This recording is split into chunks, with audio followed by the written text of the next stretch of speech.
teman-teman semua, selamat datang kembali di Safari Dakwah UAS. Jangan lupa like, komen, dan subscribe. Selamat menyaksikan. Rumit karena politik adalah ilmu untuk mendistribusikan keadilan, dan keadilan itu bervariasi antara orang. Di abad 15, ilmu politik disebut the highest of all sciences, ilmu yang tertinggi di antara ilmu-ilmu. Karena rumit ilmu politik, menjadi politisi mesti masuk dalam kerumitan itu. Karena itu, menjadi politisi artinya berupaya untuk menghasilkan keadilan in optima forma pada tingkat yang paling tinggi. Memang susah jadi politisi, bukan sekedar susah. Itu tanggung jawab etisnya besar, karena salah kebijakan berarti dia akan memelanatkan manusia. Itu pentingnya politik dimengerti sebagai ilmu untuk mendistribusikan keadilan. Dan demokrasi adalah peralatan untuk menghasilkan calon legislatif, wakil rakyat yang peka terhadap keadilan. Dengan kata lain, ada hubungan antara demokrasi dan keadilan. Karena hanya melalui demokrasi, akal sehat itu diaktifkan. Hanya melalui demokrasi. Melalui apa? Melalui kompetisi gagasan. Demokrasi adalah kompetisi gagasan, bukan jumlah massa, tapi kebersihan gagasan. Karena itu demokrasi bukan pemerintahan orang.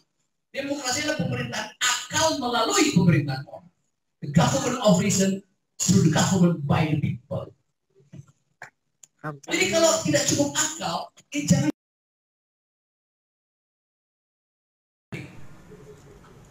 Itu soal penting yang harus kita pahami dari awal. Nah, sekali lagi, kita disihir oleh seseorang yang kekurangan akal tapi kelebihan ambisi.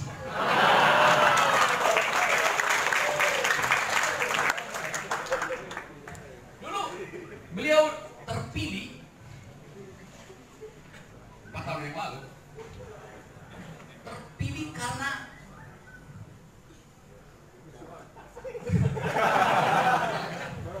pencitraan, terpilih karena sentimen irasional dari publik. Sekarang semua orang tahu asal usul kedemuan itu. Karena itu semua orang merasa bahwa diperlukan motivasi baru untuk menghasilkan ulang Indonesia. Kalau nggak akan jadi standar bahwa pemimpin itu ya segini kualitasnya. Kita mau tingkatkan standar itu. Terutama dalam kemampuan seorang pemimpin melihat visi, menghasilkan masyarakat yang visioner. Pemimpin adalah dia yang menghubungkan masa lalu dan membawa kita pada harapan masa depan. Pemimpin adalah dia yang mengerti politics of memory sebuah bangsa dan menyeberangkan bangsa itu menuju politics of hope, dari kenangan menjadi harapan itu. Dan itu memerlukan konsistensi pikiran. Itu yang kita sebut sebagai visi. Jadi pemimpin yang punya visi tidak memerlukan contekan.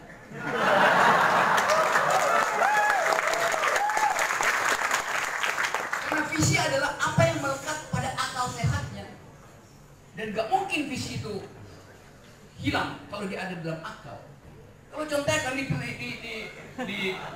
kena angin sedikit, ini nanti kejar-kejar visi dia.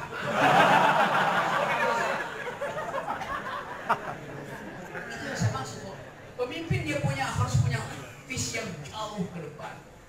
Pemimpin kita hari ini visinya cuma 20 cm, itu untuk melirik contekan itu cuma 20 cm kan. Itu yang saya katakan kritik akal sehat mulai dari mengkritik visi seseorang. Apalagi dia calon pemimpin. Sering saya beri contoh misalnya, kalau terjadi konflik di Laut Cina Selatan, karena ketegangan ekonomi bisa berubah menjadi konflik terbuka antara Cina dan Amerika Serikat. Ketika terjadi perang terbuka, Amerika declare bahwa Indonesia itu adalah proksinya Cina, karena itu Indonesia dilibatkan dalam perang. Berapa lama NKRI bertahan bila terjadi eskalasi konflik di Cina Selatan? Pemimpin harus mampu membaca kemungkinan itu. Bisa nggak ada presiden hari ini membayangkan keadaan itu dan menerangkan potensi Indonesia dijepit oleh armada ke-7 Amerika yang turun dari Okinawa ke Laut Cina Selatan menuju Pakistan, yang dari Pakistan naik ke atas Okinawa, lalu dia jepit kita di situ.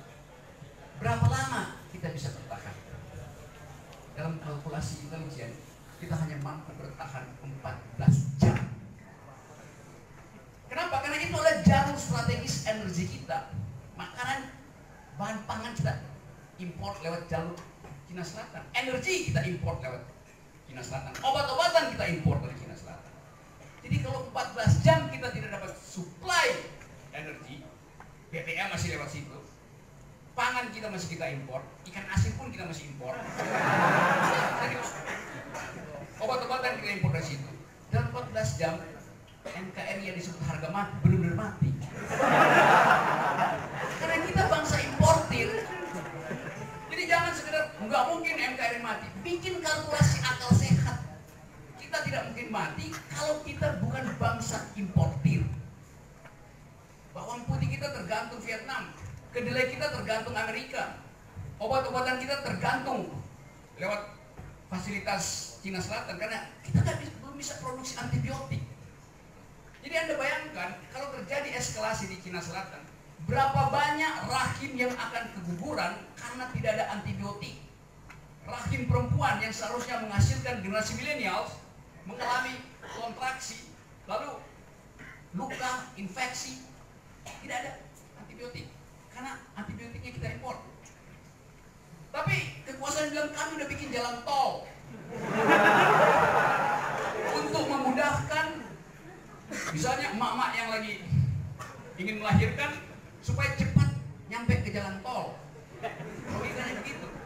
Tapi jalan tol adalah jalan tulang punggung sebetulnya. Disebut tulang punggung kalau rusuknya ada.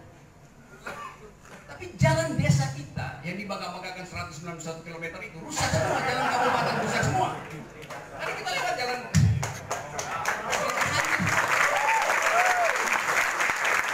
Jadi Anda bayangkan di sebuah desa ada emak-emak, ada pengantin baru ingin melahirkan, maka dia cepat-cepat nyari ojek untuk tiba di kota provinsi supaya cepat tiba di jalan tol.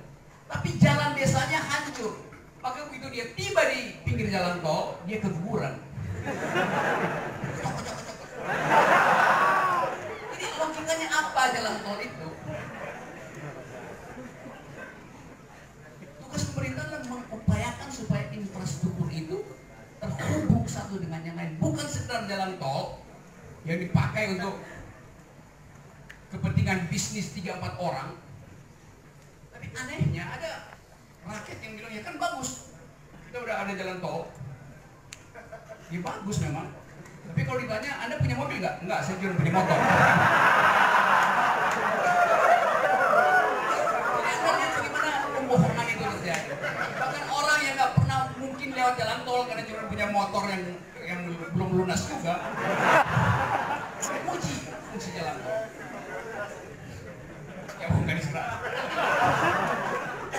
Jadi saudara-saudara, saya beredar kemana-mana dari satu kampus ke kampus yang lain hanya dalam upaya untuk menghasilkan ulang akal sehat.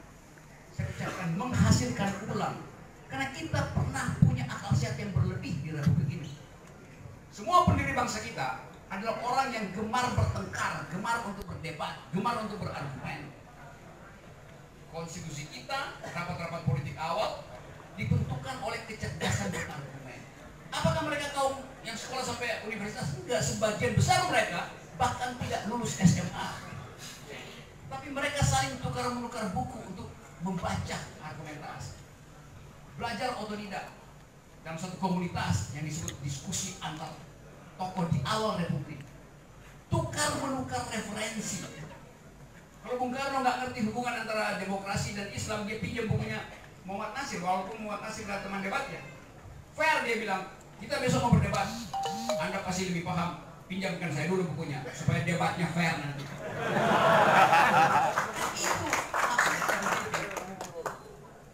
Sultan Syahrir berdebat dengan Tan Malaka, dia selalu pinjam buku Marxis. Jadi pinjam-meminjam buku itu adalah tradisi intelektual dari pendiri bangsa ini. Bukan pinjam-meminjam komik.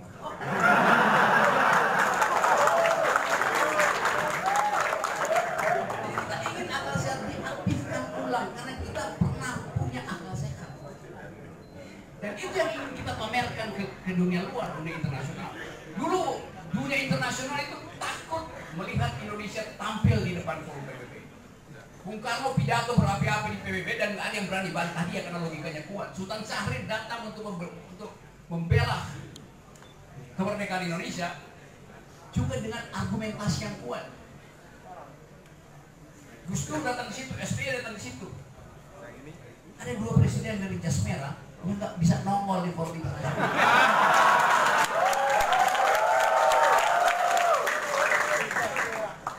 Jasnya merah, dia kan jas merah kan galak, tapi jasnya merah, hatinya pucat.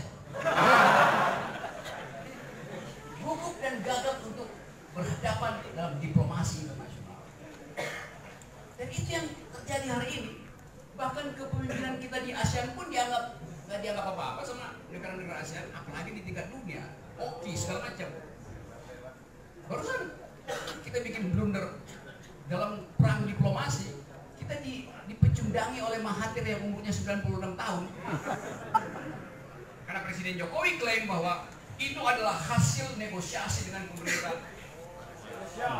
Malaysia soal pembebasan Siti Aisyah. Belum sempat 24 jam, Mahathir bilang tidak, bohong itu. Kan ngaco kan? Kan mestinya yang mengucapkan itu bukan Presiden Jokowi, tapi paling nggak Menteri Luar Negeri. Supaya kalau Menteri Luar Negerinya dikritik oleh Malaysia, Presiden bisa perbaiki. Sekarang dia ambil alih sendiri, siapa yang perbaiki? Jadi terjebak di dalam kedunguan diplomasi.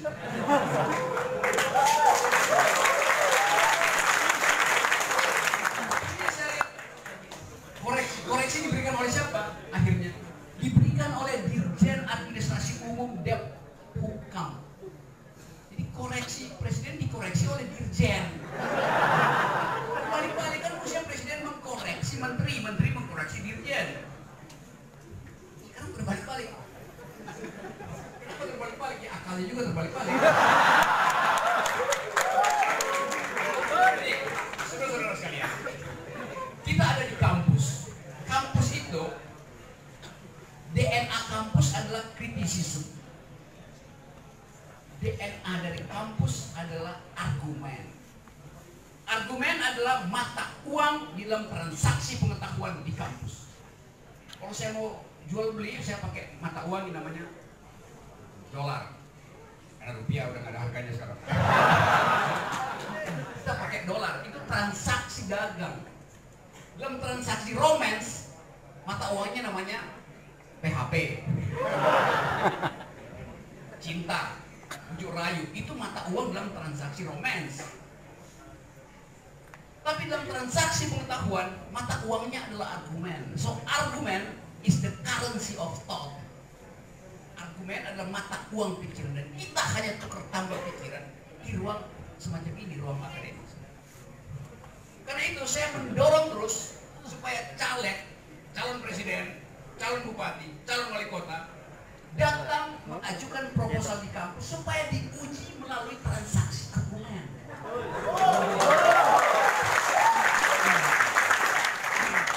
Presiden Amerika, siapapun dia, kampanye pertama pasti dia datang ke kampus. Kan dia tahu ada kejujuran di kampus.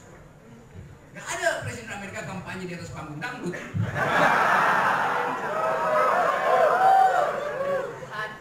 Karena memang politik itu harus diuji di tempat di mana ada fasilitas untuk menguji. Di mana menguji proposal politik? Jadi kampus, karena kampus punya metodologi.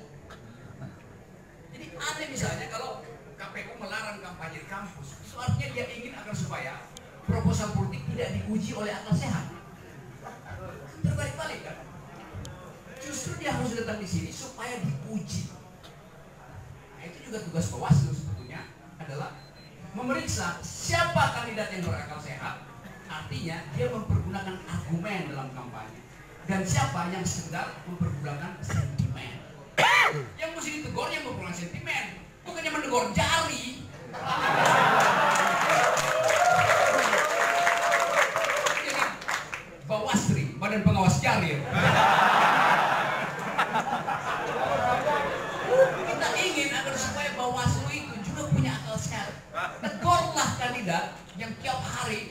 menimbulkan sentimen. Tiap hari pidato sentimen terhadap jumlah tanah seseorang, sentimen terhadap masa lalu seseorang. Jadi kita ingin agar sebuah politik itu dikembalikan pada fungsi akal. Dan dari awal politik adalah urusan transaksi akal. Nah, sekali lagi saya menginginkan agar supaya pembicaraan hari ini, malam ini di sini, jangan sekedar beredar di antara WA group kalangan mahasiswa atau mama atau bapak-bapak atau siapa aja di sini. Tapi kita ingin agar supaya pembicaraan di sini berubah menjadi suara di kotak suara 17 April.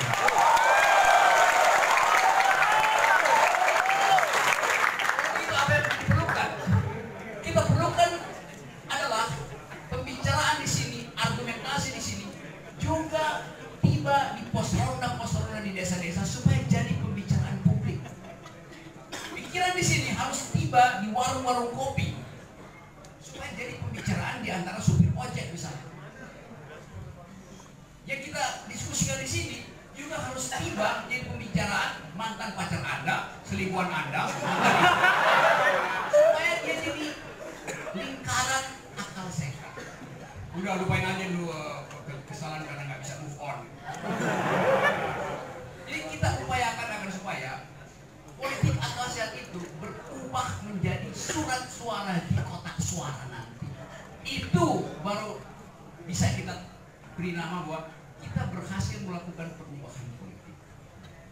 Dan hanya dengan cara itu, satu waktu kita akan katakan bahwa matahari Muhammadiyah sudah terbit dari pagi dan tidak akan tenggelam sampai 17 April.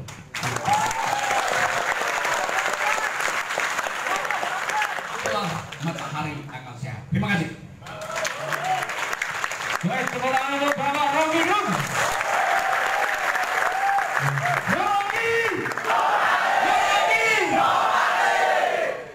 Luar biasa, pada kesempatan malam hari ini kita kalau biasanya hanya bisa menyaksikan secara live di TV, ya.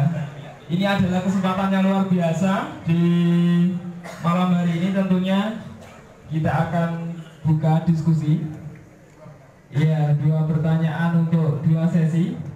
Sesi yang pertama, 2 pertanyaan akan kita bagi, 1 orang untuk ibu-ibu dan 1 orang untuk bapak-bapak. Mikrofonnya bisa dibantu.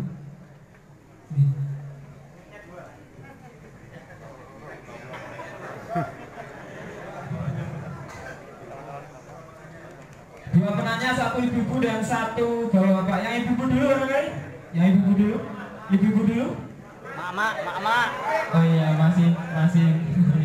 Yang bapak-bapak dulu, yang sebelah sini ada. Oh iya, ini yang di pojok mas, mikrofonnya. Nanti galian Pak ya.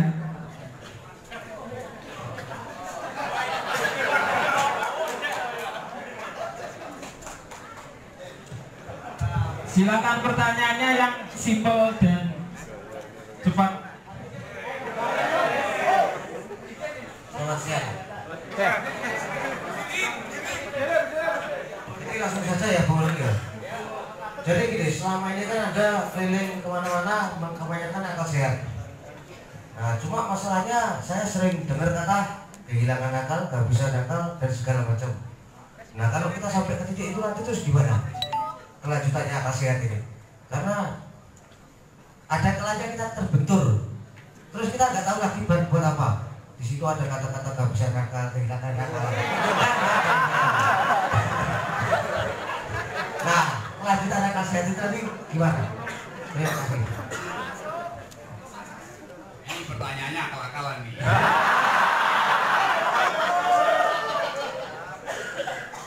Oke, teman-teman. Kalau kita ucapkan akal sehat, itu artinya kualitas yang ada pada setiap orang. Jadi itu bukan hal yang kita ambil dari mana-mana atau saya bawa. Saya hanya mengucapkan ulang akal sehat itu. Karena saya tahu potensinya ada pada setiap manusia. Dan Tuhan membagikan kualitas itu gratis dan merata pada manusia. Hanya akal sehat yang diberikan oleh Tuhan secara gratis dan merata. Dompet kita beda-beda dikasih Tuhan. Jodohnya beda-beda. Bentuk tubuh beda-beda. Tapi akal sehat adalah modal yang diberikan secara sama rata dan gratis. Jadi mereka yang kekurangan akal sehat hari ini pasti tidak hadir waktu Pembagian akal sehat. Ada di mana mereka? Mungkin lagi digorong-gorong, atau lagi di bawah pohon beringin lagi potong rambut, atau lagi di tengah Main chopper. kebun jagung atau kebun karet, macam-macam. Jadi sebetulnya saya hanya membuka kartu kecil untuk meloloskan semua akal sehat begini. Saya hanya buka kartu kecil itu. Dan itu memperlihatkan bahwa ada potensi besar bangsa ini untuk menghasilkan ulang Indonesia yang bermutu. Karena di mana-mana orang bicara tentang akal sehat, dan itu bukan karena saya kampanye, tapi memang ada potensi yang selama ini tertutup oleh akal boneka. Itu soalnya. Mana ada orang malam-malam segini yang seharusnya mahasiswa udah ada di kamar kos bikin tugas misalnya, atau lagi ngelaba pacarnya, tapi mau berdesak-desakan hadir di sini. Itu pertanda bahwa akal akan cari akal, dengkul akan cari dengkul. Nah, kita ingin agar supaya pertemuan-pertemuan semacam ini justru beredar makin luas di tahun politik. Dalam tahun politik mestinya pembicaraan politik itu banyak diperluas, bukan dihambat. Namanya tahun politik. Hukum harus ada di belakang, bukan hukum yang di depan menertibkan. Jadi kalau akal sehat dihadang, itu nggak ada gunanya. Sebab akal sehat itu hidupnya 24 jam sehari. Karena direkam di dalam vlog, direkam di dalam WA group masing-masing. Jadi begitu dia diedarkan, nggak ada lagi kemampuan negara untuk menghalangi. Jadi percuma menghalangi akal sehat. Karena akal sehat itu punya sayap. Dia akan terbang dan mencari akal yang lain. Sebaliknya, surat larangan itu nggak ada sayap. Karena itu walaupun diterbangin begini dia jatuh juga. Jadi buat apa melarang dengan selembar surat? Kira-kira itu jawaban akal-akalan saya. Oke. Baik, yang pertanyaan kedua dari ibu-ibu barangkali, dari ibu-ibu, kami persilakan ibu-ibu. Ada ya? Ada ya? Mak-mak, ya mak-mak ya, ada dari silakan, silakan. Belakang ada dulu. Belakang ada. Oh di belakang ya? Maju. Makanya di belakang. Mewakili mak-mak aja ya. Tadi sudah disampaikan memang kesenjangan mungkin akan tampak di mata emak-emak. Memang kan betul-betul akal sehat yang sungguh menular kepada kita semua. Yang kami tanyakan begini Bang Rocky. Padahal kalau kita bicara akal sehat pasti akan ada versisnya. Nah, kayak justru versusnya bukan berarti akal sehat versus akal yang sakit gitu ya. Tapi kadang akal sehat itu versisnya dengan hati. Nah, bagaimana pendapat Bang Rocky menyeimbangkan antara akal sehat dengan hati yang berbicara lain gitu.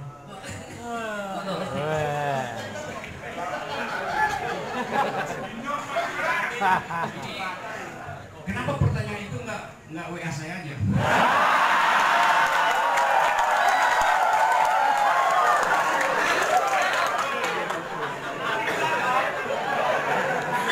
Karena ini jenis pertanyaan di atas jam 9 malam.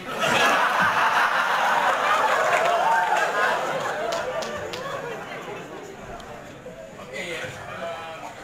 Tadi saya terangkan bahwa akal itu hanya bisa menyala kalau hatinya membakar. Jadi akal hidup karena dibakar oleh hati. Hati punya intuisi mendengarkan ketidakadilan. Hati punya kepekaan untuk mengetahui mana yang bohong, mana yang nggak bohong. Jadi itu saya hubungkan tadi. Akal itu adalah fasilitas yang diaktifkan oleh gangguan nurani. Kalau nurani kita terganggu, bergabung akan tidak kan. Itu yang katakan orang yang nggak pernah ngurangi sebetulnya nggak punya akal sehat. Karena itu dia butuh pencitraan, dia butuh berbohong. Kalau saya berakal, saya nggak takut berhadapan tanpa data sekalipun. Tapi kalau nggak punya akal, cara untuk mengatasi ketidakberakalan dan dengan berbohong. Itu aja simpel aja. Akal ibu ASN kan?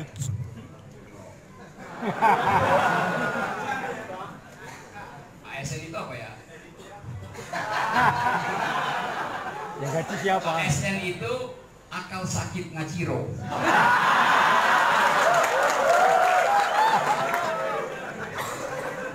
Karena seringkali sekarang persoalan kita adalah kita nggak tahu apa pikiran ASN terhadap politik. Karena ASN dilarang untuk berpolitik. Akibatnya pemerintah tidak mampu mendeteksi undecided voters yang basisnya adalah ASN.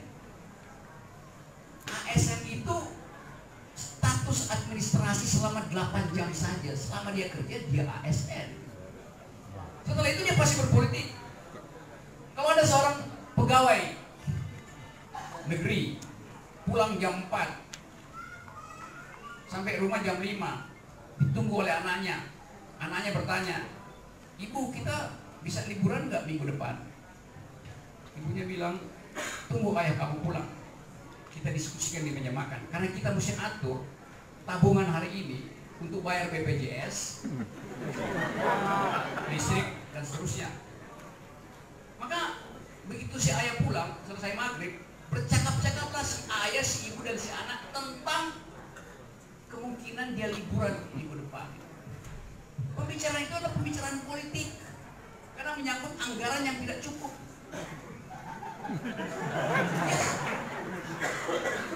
Bagaimana mungkin melarang ASN berpolitik kalau dari awal dompetnya itu tidak tersisa untuk anaknya? Jadi setiap pembicaraan tentang anggaran keluarga itu adalah pembicaraan politik. Bahkan ada mimpi tentang ketidakadilan pun itu udah politis mimpinya. Jadi tidak mungkin menghalangi ASN berpolitik. Tiap kali saya ketemu ASN, jadi berfoto-foto tapi tangannya dimasukin. Gak mau, alasannya ikut Pak Rocky jadi masukin tangan. Selesai foto dia bilang, "Gini tangan saya tadi Pak."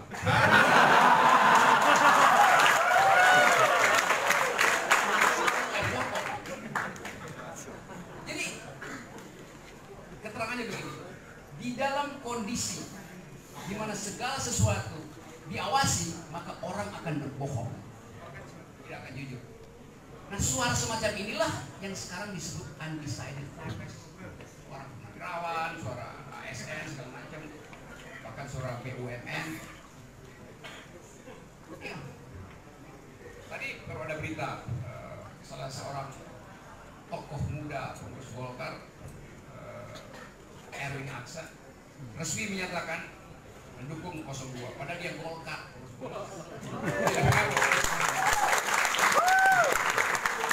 Setelah Erwin dengan lugas menerangkan itu bahwa dia punya pilihan politik. Itu contoh betapa gangguan nurani itu akhirnya menghasilkan akal sehat. Tentu aja dia terganggu melihat keadaan. Sebagai pengusaha dia tahu bahwa teman-teman dia pasti ada yang udah melaksanakan proyek infrastruktur, bahkan ada yang udah 90% tapi nggak dibayar. Jadi kita lihat yang saya sebut gejala pembohongan di mana-mana. Sementara pemerintah bilang Jawa kelebihan listrik. Kapan power plant dibuat kok kelebihan listrik? Memang faktanya ditunjukkan pasokan listrik berlebih. Ya benar berlebih. Tetapi kita tahu tidak ada power plant dibuat. Berarti ada keterangan yang lain yang mesti dibaca oleh universitas. Apa itu? Kalau rumah kos di Ponorogo promosikan, tadinya ada 10 kamar di situ. Terus ibu kosnya bilang, "Masuk aja di kamar di kos aja di rumah saya, karena saya kelebihan listrik." Karena 9 orang udah keluar dari situ nggak bisa bayar uang kos, maka listriknya berlebih jadinya. Itu logikanya. Jadi kenapa Jawa kelebihan listrik? Karena industri-industri besar tutup, pindahin pabriknya ke Vietnam, Kamboja. Artinya ada deindustrialisasi. Karena itu kelebihan pasokan, bukan karena pasokan bertambah, tapi justru karena industri berhenti mengkonsumsi listrik. Itu logikanya, akal sehatnya begitu. Cara kita membaca segala macam tipuan ngacirok. Jadi sekali lagi, kita hanya ingin agar supaya ada pertengkaran bermutu di dalam tahun politik. Pertengkaran bermutu artinya pertengkaran argumen. Dan sekali lagi, kampus adalah tempat kita mempertengkarkan argumen publik, bukan argumen privat. Jadi jangan larang kampus untuk bicara politik, karena justru politik dihidupkan dari akal pikiran kampus.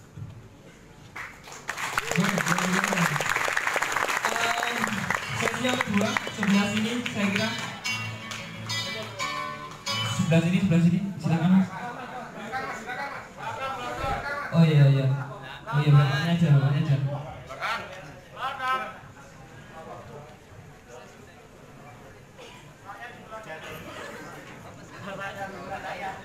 Belakang. Nanti saya kasih satu pertanyaan yang belakang untuk bersiap-siap. Jadi tolong dipersiapkan ya. Terima kasih. Assalamualaikum warahmatullahi wabarakatuh. Ya, silakan Pak Rocky minum dulu. Ya, kemarin saya sempat di WA oleh Pak Kudus Swasta. Tidak mengeluarkan fotonya Pak Rocky dari Bali. Begini, Pak Rocky. Saya ini sekarang ini lagi kebingungan akal. Ya, saya punya problem kebingungan akal. Karena apa? Saya ini korban langsung omong kosong Jokowi. Silakan kalau ada Intel, ada Polri atau siapapun yang mau cari saya gemilir. Saya waktu itu 2015, ingat sekali saya di bulan Januari, saya kebetulan memanaskan akalnya anak SMK untuk saya didik mau bangun mekanikal pertanian karya anak-anak bangsa. Namun terus terang aja, saya dihantam dengan kebohongan. 1000 unit janji ketika berkunjung ke tempat kami, namun ngeri, nggak terwujud. Dan kebetulan kami ini bidangnya adalah menekuni bidang kebutuhan dasar dari hidup manusia. Salah satunya adalah pangan. Kami mengambil segmen yang sangat terpenting dalam ketahanan bangsa, karena tadi Pak Rocky mengatakan bahwa takaran Republik ini kalau perang di Laut Cina hanya 14 jam. Karena apa? Salah satunya beras tidak bisa diimpor. Saya akan menahan berat rasanya. Saya dikunjungi Presiden lebih dari 4 kali. Melihat karya-karya saya sendiri. Kalau Pak Rocky besok ada waktu, bisa lihat saya punya tanaman yang bagus-bagus. Saya bukan omong kosong, silakan ada mahasiswa. Sebelum 2 minggu, karena 2 minggu lagi kami akan tahu. Dulu kita di inovasi aja. Saya hanya kepingin bertanya, karena saya lagi kebingungan akal, terus terang aja. Kenapa kebijakan pemerintah yang diatur ini HET harga gabah? Ya, terus kemudian pemerintah mengatur lagi yang namanya harga beras. Harga beras diatur terus, yang ujung-ujungnya kesejahteraan petani yang selalu tidak bisa naik dan terukur terus. Kenapa kok yang diatur itu kok nggak harga nasi putih di restoran yang mahal, proporsinya lebih dari 15.000, dan bahkan 1 porsi nasi putih mengalahkan harga 1 kilo beras. Padahal menurut pengalaman kami, 1 kilo beras bisa untuk 12 porsi nasi putih. Kenapa yang mengambil keuntungan berlebihan ini tidak diusik sama pemerintah ini? Tapi kalau yang menyangkut hajat hidup rakyat kecil yang namanya pertanian padi, aduh berat problemnya. Mulai dari sarana prasarana yang mungkin kalau istilahnya orang Ponorogo wayah tandur beli benih itu datangnya akan terlambat, sehingga kalau benih kedelainya tidak digunakan bisa menimbulkan permasalahan pihak. Dan bahkan hari ini mungkin di penjara di kota kita masih ada salah satu tahanan dalam kasus soal kedelai. Karena apa? Karena sistemnya yang harusnya dikoreksi dan dibangun dengan warasan akal. Karena membuat benih itu tidak semudah membalik telapak tangan, ya. Jadi perlu riset, perlu pengawasan. Kemudian jangan sampai yang namanya benih ini dimuati dengan kepentingan politik yang ujung-ujungnya adalah pelacuran ke ilmiahan. Jadi itu yang saya bertanyakan. Apa yang diatur bukan harga hasil buktinya, yang diatur harga gabahnya atau harga berasnya. Terima kasih. Wassalamualaikum warahmatullahi wabarakatuh. Satunya lagi ya, yang ya silakan bawa yang belakang. Dijawab dulu. Dijawab dulu. Dijawab dulu aja.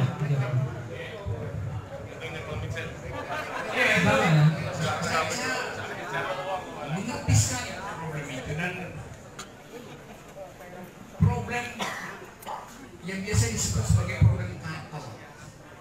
Jadi pengendalian sekaligus penguasaan dalam upaya untuk mengutip rantai dari setiap bibit. Jadi politik pangan kita itu dikendalikan oleh kartel dari bibit, dari benih sampai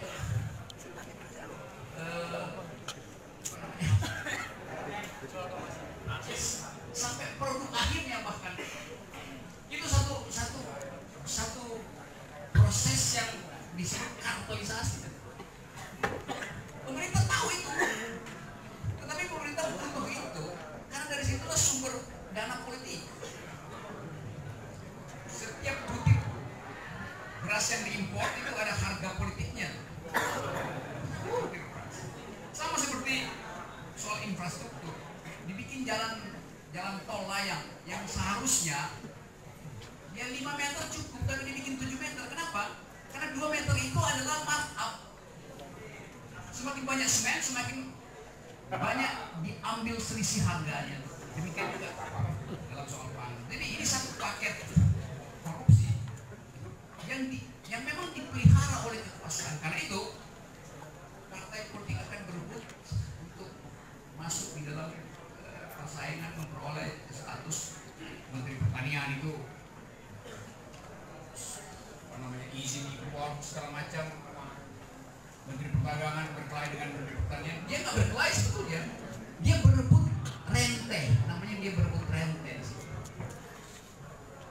Jadi saya kira itu kritik terhadap manajemen politik yang betul-betul yang menjengkelkan. Kita tahu asal usulnya, tapi dipelihara. Sama seperti kalau ada bupati atau bekas pejabat yang ketakutan karena diuber-uber KPK, jadi pasti cari perlindungan di sebuah partai yang ada jaksa agungnya supaya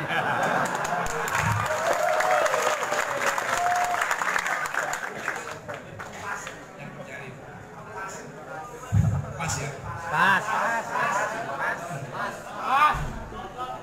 Pas artinya partai akal sesat.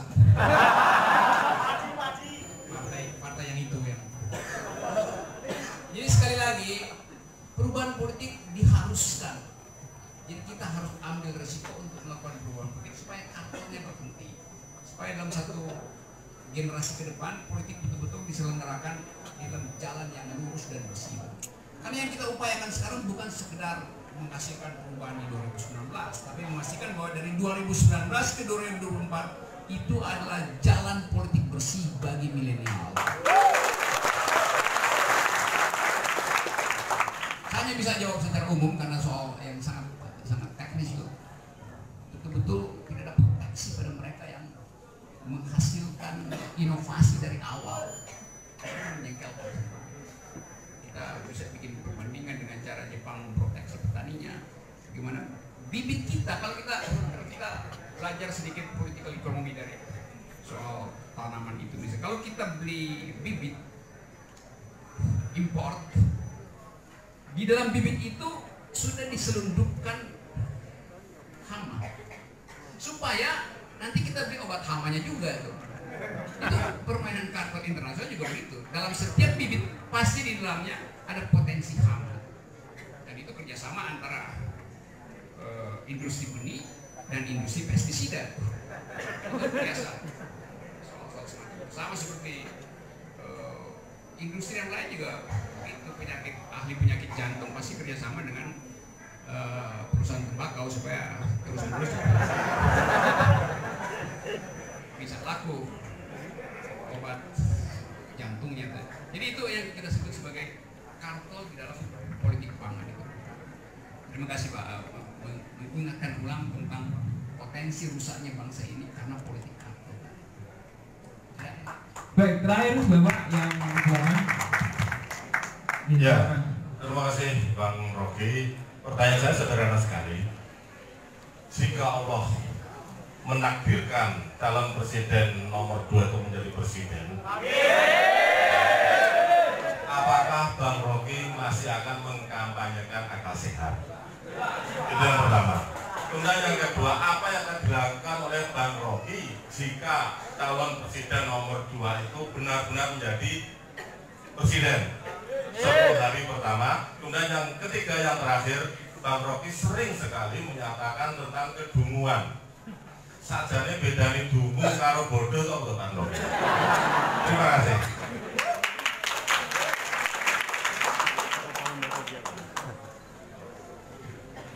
Kalau soal kritik pasti tetap. Jadi 10 hari begitu presiden terpilih tidak punya tanda-tanda untuk melakukan perubahan di dalam cara berpikir bangsa ini, maka pada hari ke-11 saya akan datang kembali di ruangan ini untuk minta saudara-saudara untuk bikin petisi. Sekali lagi, saya nggak punya kepentingan dengan urusan kekuasaan. Saya akan terus mengucapkan politik akal sehat. Itu udah jadi naluri dan agak susah saya ditawari jabatan dan meninggalkan rasio dari saya. Itu agak berat. Sangat mungkin tidak akan saya layani soal-soal semacam itu. Wartawan tanya saya hal yang sama, saya bilang apakah saya akan masuk dalam kekuasaan? Saya bilang iya, saya minta jatah, yaitu hak untuk mendirikan kementerian baru, namanya Kementerian Akal Sehat.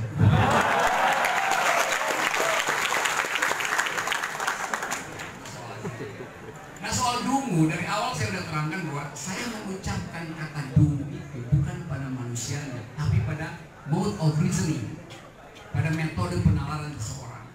Jadi kalau sequences silogismenya ketat, tidak mungkin dihasilkan pikiran yang keliru. Nah yang kekeliruan itu yang kita mengusut di atasnya apa? Ada asumsi yang salah, ada premisnya yang tidak disempurnakan. Itu pelajaran dasar logika sebetulnya. Tadi saya bercakap-cakap dengan dosen saudara, dosen logika matematis. Ya, ini pengajar logika matematis.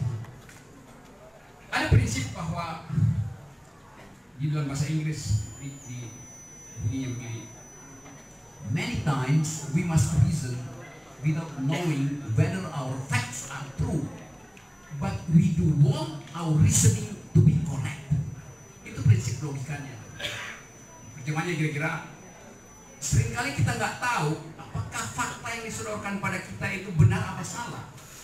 Kita dibombardir dengan, tapi bahkan dalam keadaan kebingungan itu kita mesti pastikan bahwa nalar kita lurus. Dan saya ingin mahasiswa mempelajari itu secara serius, sebab logika itu adalah dasar metodologi yang paling jujur. Kita langsung bisa mendeteksi kesalahan logis hanya dengan membaca 2 kalimat awalnya. Maka kita bisa bilang pasti Anda akan tiba pada kesimpulan yang keliru. Kita bisa aktifkan logik itu, karena logik itu built in di dalam brain kita, di dalam kalkulasi rasional kita. Saya bedakan tadi antara logik dan akal sehat. Dalam bahasa Inggris ada istilah reason. Reason artinya nalar, logik. Ada istilah thought artinya pikiran. Ada istilah mind. Mind artinya akal. Jadi beda antara thought, mind, dan reason. Thought artinya pikiran. Itu kemampuan kita untuk menganalisis. Mind adalah akal, yang saya sebut akal sehat tadi, yaitu diaktifkan karena gangguan nurani. Itu adalah akal sehat. Dan setiap kita punya kemampuan untuk mendeteksi mana sebetulnya yang etis, mana yang nggak etis. Dengan cara itu kita aktifkan akal sehat. Yang ketiga adalah reason. Reason ini yang diajarkan di kampus sebagai metode berpikir. Itu intinya. Lalu apa tadi ya? Oh ya, saya terangin. Jadi dungu itu artinya dia yang gagal untuk menarik kesimpulan hanya karena tidak paham logical fallacies. Jadi fallacies itu menjebak kita. Nah, orang dungu itu bukan soal jahat atau buruk, bukan lainnya, tapi dia gagal untuk berpikir lurus. Itu namanya dungu. Nah, pemimpin nggak boleh gagal berpikir lurus, karena kalau dia gagal berpikir lurus sebagai kepala keluarga, itu cuma berakibat pada keluarganya. Kalau dia gagal berpikir lurus sebagai kepala negara, itu berakibat pada 120 juta pemilih. Karena itu kita mau kritik cara bernalar. Karena dalam penalaran itulah dihasilkan keburukan kalau dia salah. Sama seperti tadi Bapak yang di Banyuwangi. Dia menderita karena nalar kekuasaan itu salah dibaca oleh si Bapak. Bapak berpikir itu nalar yang benar, ternyata itu nalar yang palsu. Itu soalnya. Jadi yang aneh adalah banyak orang yang minta supaya saya berhenti mengucapkan kata dungu. Saya bilang, saya nggak pernah mengucapkan kata dungu, saya hanya mendeskripsikan keadaan. Dan keadaan itu memang makin banyak kedunguan di Republik. Jadi orang yang marah terhadap ucapan kata dungu artinya ya.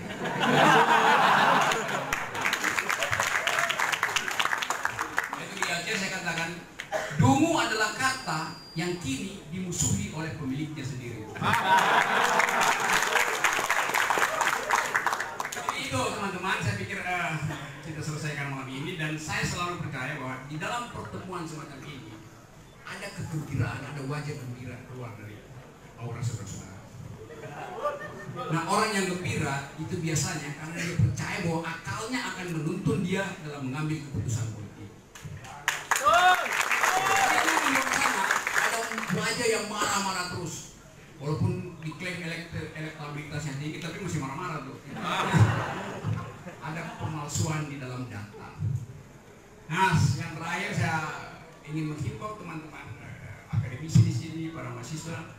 Ada mahasiswa yang selalu saya namanya Pinky, mana Pinky ya? Ada nggak? Pinky. Belakang. Jadi saya udah datang ke kampusnya Pinky, jurusan komunikasi atau. Jadi saya udah penuhi walaupun dalam rencana yang tergesa-gesa. Tapi sekali lagi saya selalu berupaya memenuhi permintaan mahasiswa, tapi karena waktu saya sangat terbatas, kadang-kadang tidak bisa saya penuhi. Saya minta maaf. Tapi sekali lagi saya percaya bahwa Muhammadiyah itu berlebih akal sehat.